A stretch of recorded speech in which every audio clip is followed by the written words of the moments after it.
Bienvenue dans cette vidéo de Cryptost où nous allons parler brièvement des crypto-monnaies les plus intéressantes en 2020.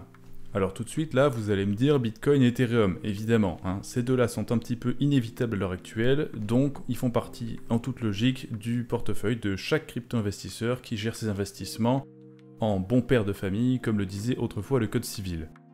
Les pourcentages sont à déterminer en fonction de l'appétence au risque de chacun, mais le Bitcoin comme l'Ethereum sont des valeurs relativement sûres. Et quand je dis relativement sûres, c'est vis-à-vis des autres crypto-monnaies évidemment, puisque par rapport à un actif comme l'immobilier, ni le Bitcoin ni l'Ethereum ne sont stables. Mais bon, vous en avez certainement déjà, autant du Bitcoin que de l'Ethereum, ils constituent certainement la majorité de votre portefeuille et c'est très bien comme ça. Admettons donc que vous souhaitez aussi avoir d'autres actifs encore plus risqués. Qu'est-ce qui pourrait vous intéresser en 2020 ?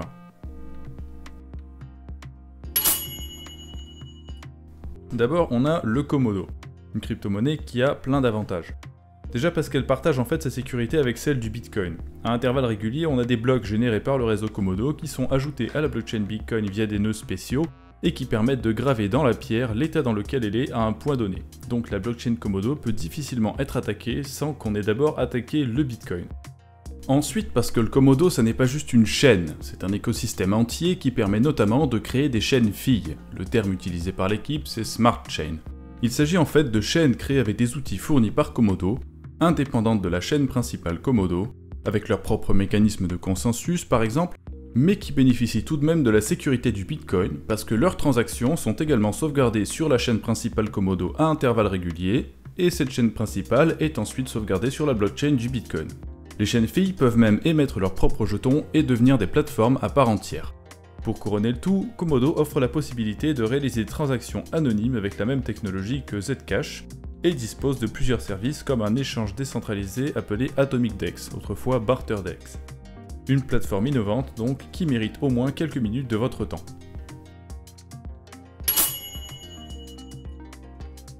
Une autre crypto-monnaie qui peut intéresser certains, c'est le Chainlink. L'idée derrière Chainlink, c'est de permettre aux contrats intelligents comme ceux existant sur la plateforme Ethereum de devenir plus utiles en leur permettant d'accéder à des données en dehors de la blockchain. Parce que jusqu'à maintenant, les contrats intelligents, c'était quelque chose qui était un petit peu enfermé sur la blockchain en quelque sorte. Il n'y avait pas vraiment d'interaction avec le monde réel. Vous aurez peut-être en fait déjà entendu parler du concept d'oracle. Un oracle, c'est tout simplement une source d'information. Et le problème des oracles, c'est qu'on ne peut pas toujours leur faire confiance pour dire la vérité. Aujourd'hui, un contrat intelligent, il n'est pas forcément assez intelligent pour aller lui-même faire une recherche Google et déterminer si l'oracle dit vrai ou non. Donc pour permettre au contrat intelligent de connaître la véritable réponse à une question, il faut un système qui permet de choisir un oracle qui dit la vérité sans être capable de vérifier si ce que dit l'oracle est vrai. C'est le problème que Chainlink essaie de résoudre. Il s'agit d'un problème donc très important dans le monde de la blockchain à partir du moment où l'on a besoin d'une source fiable et décentralisée d'informations. Mais ce n'est pas le cas pour tout le monde. Prenons par exemple celui des supermarchés qui utilisent une blockchain interne pour enregistrer des données de suivi de leurs aliments entre le producteur et les rayons. Aucun d'entre eux n'a besoin d'un oracle décentralisé. Les données sont rentrées par l'agriculteur, puis le chauffeur du camion, etc. Donc les sources centralisées qui conviennent parfaitement au supermarché puisqu'elles sont de toute façon uniques. On ne va pas avoir plusieurs chauffeurs qui vont transporter le même produit en même temps et dont les données entreraient en conflit en cas de mensonge. Donc les supermarchés n'ont pas besoin de Chainlink dans ce cas-là. Le Chainlink du coup propose de résoudre un problème concret, même si à mon avis ce n'est pas une crypto qui va radicalement changer le monde parce que tout le monde n'en a pas forcément besoin. Malgré tout, c'est un actif avec une performance assez incroyable au niveau du prix qui a su rester assez élevé même pendant la chute commencée avec le confinement. À vous de décider maintenant s'il mérite le prix qu'il a aujourd'hui. Vous ne connaissez peut-être pas le Nano, puisque c'est une crypto-monnaie qui s'est faite assez discrète depuis début 2018. Alors appelée Rayblox, cette monnaie ultra rapide qui n'était disponible que sur un nombre très restreint de plateformes d'échange, a vu l'une de ces plateformes disparaître avec l'argent du public. Francesco Firano et sa création BitGrail, la plateforme mal faite et pleine de trous, sont responsables de la déchéance du Rayblox puisqu'ils ont perdu une grande partie des actifs détenus par leurs clients. Et les problèmes rencontrés n'étaient aucunement liés au Rayblox lui-même puisque BitGrail a également perdu une partie de l'Ethereum de ses clients par exemple. Mais le mal était fait et l'opinion publique est devenue assez négative. Aujourd'hui, après avoir changé de nom et être devenu le Nano, cette crypto-monnaie stagne toujours à 50 centimes l'unité, bien loin des sommets à 35 $ qu'elle a vus en 2018. Et pourtant, Il s'agit toujours d'une monnaie extrêmement rapide, sans aucun frais de transaction, facile à utiliser et qui ne demande pas de passer par une deuxième couche comme le Lightning Network. Pour faire du Nano une crypto-monnaie idéale selon les standards actuels, il ne manquerait plus qu'une protection solide de l'anonymat. Malheureusement, ça ne semble pas possible facilement pour l'instant, et l'équipe Nano a décidé de se concentrer sur le problème le plus important, qui est de créer une monnaie suffisamment rapide pour être utilisée quotidiennement. L'anonymat viendra une fois que cet objectif aura été atteint, et ce n'est donc pas pour tout de suite. Si vous souhaitez investir dans une crypto qui essaie de se rapprocher de ce que le Bitcoin devrait être, vous pouvez regarder le Nano d'un petit peu plus près. Ensuite, il y a le Tezos. J'ai déjà couvert cette crypto-monnaie dans une autre vidéo dont vous trouverez le lien dans la description, donc je ne vais pas répéter tout ce qui a été dit.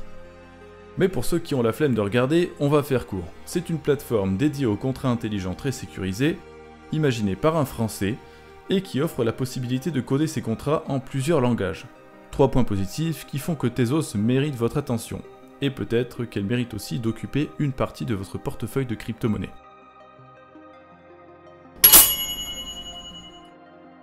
Et on va terminer ce top sur le fameux BAT pour Basic Attention Token que nous autres Français devrions en toute logique appeler JAB pour jeton d'attention basique. Son utilité est, pour résumer, de proposer une plateforme à vocation universelle pour tout ce qui concerne la publicité sur internet. En pratique, comment ça fonctionne ? Tout simplement, à chaque fois que le propriétaire d'un site web montre une pub à quelqu'un, des jetons sont distribués d'abord à la personne qui visionne la pub, donc 70% des jetons en question.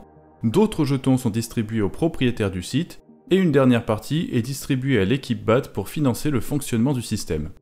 C'est donc une crypto-monnaie très originale parce qu'en plus d'avoir un objectif qui lui confère un véritable potentiel de croissance, vous avez la possibilité d'en gagner gratuitement sans même en acheter, tout simplement en devenant utilisateur du système. Donc cette crypto-monnaie peut faire partie de votre portefeuille pour la modique somme de 0 €. Pour l'instant, il faudra avoir recours au navigateur développé par l'équipe BAT, dénommé Brave. Basé sur Chromium, ce dernier a été lourdement modifié pour être plus léger, pour intégrer le système de récompense de navigation que j'ai décrit, et aussi pour protéger votre vie privée. A l'instar de Firefox, Brave est un navigateur qui fait tout ce qu'il peut pour protéger ses utilisateurs, et ça se voit quand on regarde le nombre de téléchargements, plus de 40 millions atteints en novembre 2019. Et une fois le navigateur installé, en quelques étapes, vous pourrez être payé à chaque fois que vous verrez des pubs. Avec une utilité pareille, un produit aussi bien et une capitalisation aussi basse, puisque c'est 5 fois plus bas que le Link par exemple, le jeton BAT mérite toute votre attention. Avant de finir cette vidéo, je vais mentionner brièvement une petite crypto-monnaie bien loin des feux de la rampe et qui est très originale, c'est le Nizo. Comme beaucoup d'autres, elle tente de résoudre le trilemme de la crypto-monnaie, qui est de réussir à mettre en place un réseau à la fois sécurisé, rapide et décentralisé. Pour ça, le Nizo a recours à un mécanisme de consensus tout simplement unique. Et même si c'est un projet à capitalisation très basse, plutôt récent et qui n'a pas encore vraiment fait ses preuves, ça peut valoir le détour si vous avez 50 € à perdre et que vous croyez au potentiel de la chose.